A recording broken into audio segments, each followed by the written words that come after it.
puis je vous invite à rester avec nous pour le deuxième sujet qui, je suis sûre, va vous intéresser puisque nous allons parler du e-commerce au Maroc. En effet, une révolution technologique oblige. En quelques années, les sites marchands ont connu une évolution spectaculaire. Voyages, promotion, vêtements, high-tech, les Marocains sont de plus en plus nombreux à faire leurs courses sur Internet. Alors, comment s'organisent ces galeries commerciales numériques? Qui se cachent derrière les écrans? Pour le savoir, nous nous sommes invités dans l'un des principaux sites marchands du Maroc. Regardez. Shopping, tourisme, services, les Marocains ont pris l'habitude de se servir de leurs doigts pour déclencher d'un clic leur achat du moment. L'an dernier, près d'1 million d'internautes ont succombé à la tentation.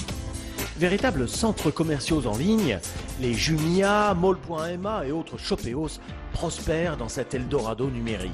24 milliards de dirhams de chiffre d'affaires, le marché a doublé en 5 ans et le nombre de sites a été multiplié par 10.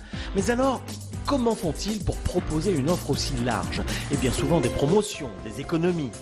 Derrière l'écran, qui tire les ficelles? Et comment s'organisent-ils pour nous convaincre, nous, simples consommateurs, de venir acheter chez eux?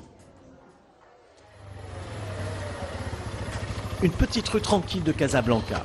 C'est là que commence sur les chapeaux de roue la journée de Bastien Moreau. Pour être sûr d'être bien réveillé, un peu de sport. L'ascenseur ne marche plus depuis 6 mois. Mais on va le faire réparer.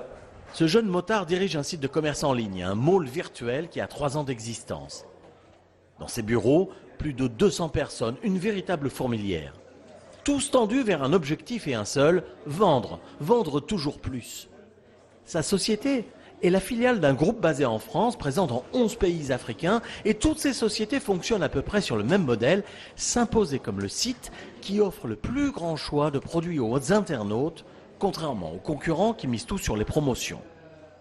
Donc on n'a pas envie d'avoir 15 offres très bien pricées qui vont être disponibles pendant une semaine. Nous, on a envie d'avoir à la disposition de nos clients un assortiment de plusieurs dizaines de milliers de références auxquelles ils vont pouvoir avoir accès en permanence.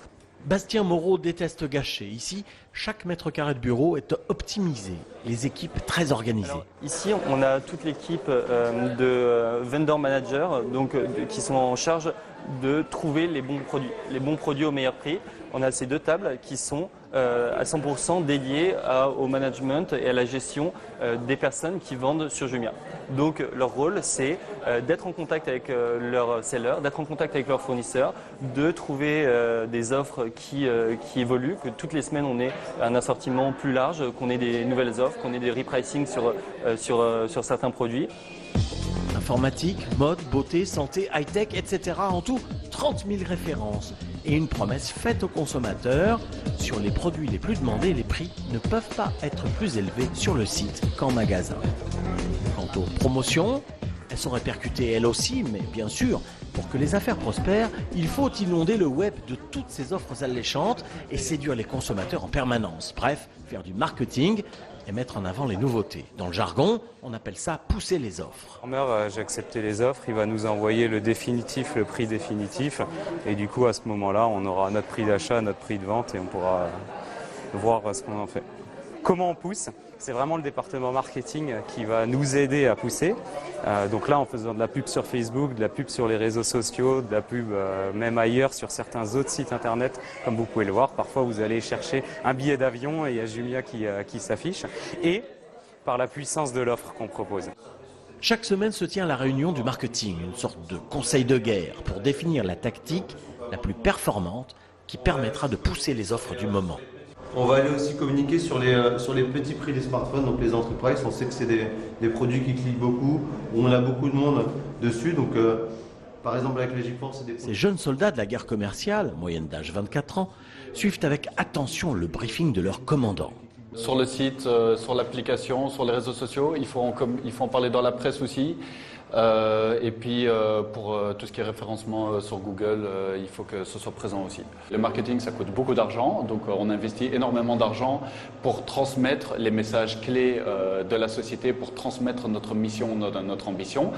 Et puis, non, pas de montant. Et donc, ces messages ces montants sont particulièrement variables selon les canaux marketing. Ils peuvent varier de rien à beaucoup d'argent. Un pourcentage?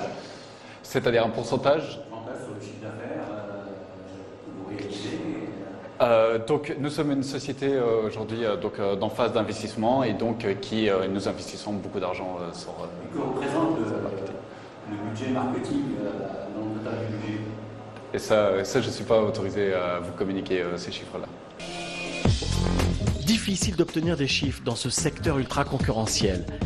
À chaque fois qu'un internaute achète sur le site, il rapporte de l'argent à la société, mais combien d'entre nous transforment leur simple visite en achat en ligne ? Ce site plutôt connu affiche 3 millions de visiteurs par mois, mais selon nos estimations, à peine 3% vont vraiment acheter, pour 500 à 1000 dirhams en moyenne. Alors ici, pour pousser les offres, les équipes n'hésitent pas à aller chercher les internautes là où ils se trouvent, à commencer par les réseaux sociaux. Tous les Marocains sont plutôt plus fréquents sur Facebook et du coup sur ce réseau social par exemple on promouvoit beaucoup plus d'offres sur ce réseau social, alors que sur Instagram par exemple on est moins présent côté commercial, mais on offre un contenu beaucoup plus adéquat à la cible, c'est-à-dire que par exemple si c'est des fashionistas, des femmes qui sont intéressées par le fashion, et on pousse on publie des posts qui sont en rapport avec le fashion, idem pour les geeks. Une équipe entière est dédiée à la création. Habillage des offres, infographie, mise en page, écriture attractive. Pour capter l'attention, se différencier des autres sites, des autres offres, rien n'est laissé au hasard.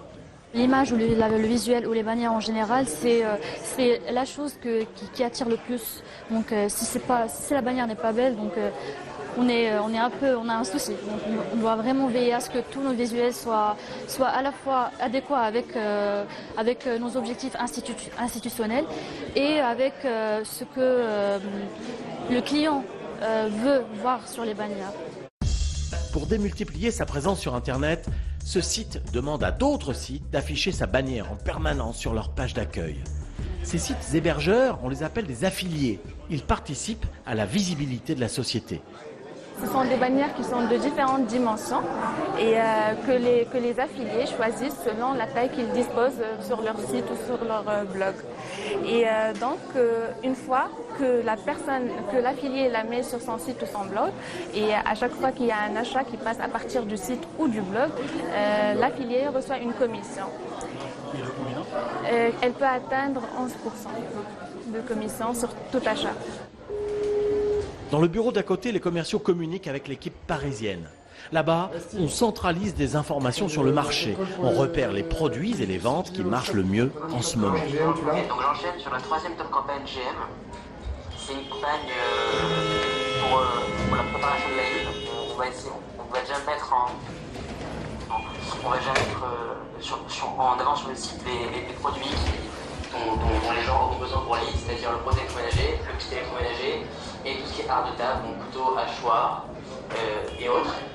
Un des rôles importants de Steve, c'est que lui est basé à Paris et a les autres catégories managers de tous les autres pays qui sont autour de lui.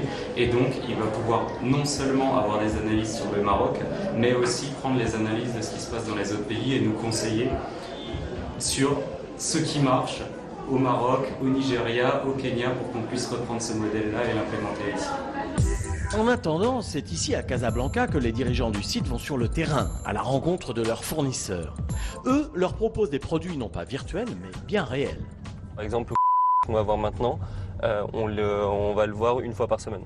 Une fois par semaine parce qu'on a créé un partenariat et qu'on est en train de le commencer, on est en train de le mettre en place et pour que opérationnellement, commercialement, on arrive à bien le faire marcher, ça nécessite quand même pas mal de notre temps, Benoît et moi. Ça, j'en sais rien. Les businessmen vont vite constater, un peu dépités, que ce distributeur n'a pas encore référencé chez eux ce nouveau modèle de téléphone. Vous l'avez déjà en stock, excusez-moi? Vous l'avez déjà en stock? Oui.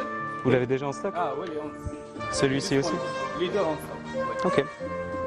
Super. Comment ça se fait? C'est trop bizarre. Hein. On est à la ramasse là-dessus. Hein. On est à la ramasse, c'est bizarre qu'ils aient pas... Il est encore temps de rattraper l'affaire. Le patron du magasin est d'accord pour en parler.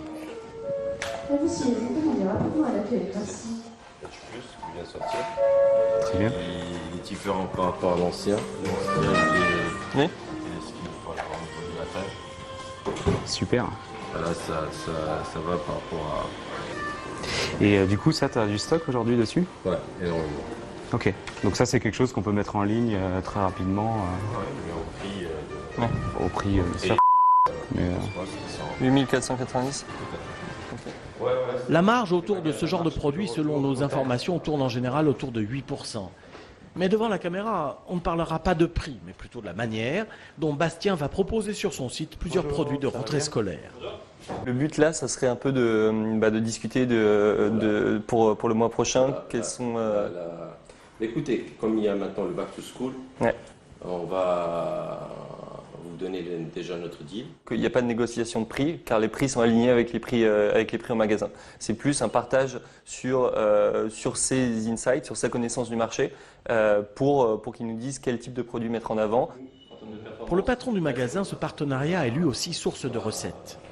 Depuis notre relation avec notre partenaire, on a vu qu'il y a une forte, c'est-à-dire un début, on a été surpris par rapport aux chiffres. Un chiffre Un pourcentage Un pourcentage par rapport, ça représente à peu près dans les 4%. Les produits que négocient Bastien et Benoît prennent tous la route de l'ICESFA, un quartier industriel de Casablanca. Donc quand un nouveau produit arrive qui n'a jamais été sur le site, dans la première étape c'est de l'enregistrer. Donc de dire voilà c'est bien la conformité, c'est bien le produit que j'attendais, genre une nouvelle marque. Et là on va le rentrer dans le studio où ça va être pris en photo. Donc c'est cette équipe là qui va à la fois prendre en photo et après faire tout ce qui est traitement de photos, tout ce qui est traitement du contenu sur le site. Lumière, mise en scène, images léchées, matériel high-tech. Ici, le produit le plus banal prend des allures de star le temps d'un shooting. On shoot environ 600 images par jour. Vu les différentes vues, on fait à peu près 6 vues par produit. Donc ça fait l'équivalence de 100 produits par jour. Donc là, on a des échantillons par exemple qui ont été déjà shootés. Donc on veille sur le traitement du texte, donc ajouter un descriptif sur le système informationnel, ajouter un descriptif en format HTML, des produits, donc présenter le maximum de détails du produit, la matière, le tissu, hauteur du talent par exemple, selon la catégorie. Mehdi poursuit la visite guidée au fil des 3000 m² d'entrepôt. Rachid, avec l'électronique, les articles les plus populaires, c'est la mode. La zone A2, c'est une zone où il y a principalement tout ce qui est chaussures. Là où vous trouverez dans une zone A4, tout ce qui est t-shirt par exemple, tout ce qui est polo, tout ce qui est maillot de sport, comme vous pouvez voir. Donc la zone A4, c'est une zone où il y a principalement des produits textiles. Combien de produits sont stockés ici dans ce lieu? Ici, ça varie selon, comme je l'ai dit, selon les saisons. Ça peut aller jusqu'à 100 000 produits des fois, ça varie vraiment, ça dépend des arrivages aussi. De 9h à minuit, l'entrepôt connaît un balai incessant. Pour stocker les produits, les réassortir, les déstocker, les expédier, pas moins de 2 équipes se succèdent. Pas question de faire attendre les internautes. La différence se fait aussi sur la rapidité de traitement de la commande. Il faut aller vite pour servir les clients? Oui, effectivement. Pour pouvoir livrer le client le plus tôt possible. C'est notre objectif commun. Voilà. On essaie qu'il y ait un temps moyen d'1 heure entre la passation de commande et sa préparation.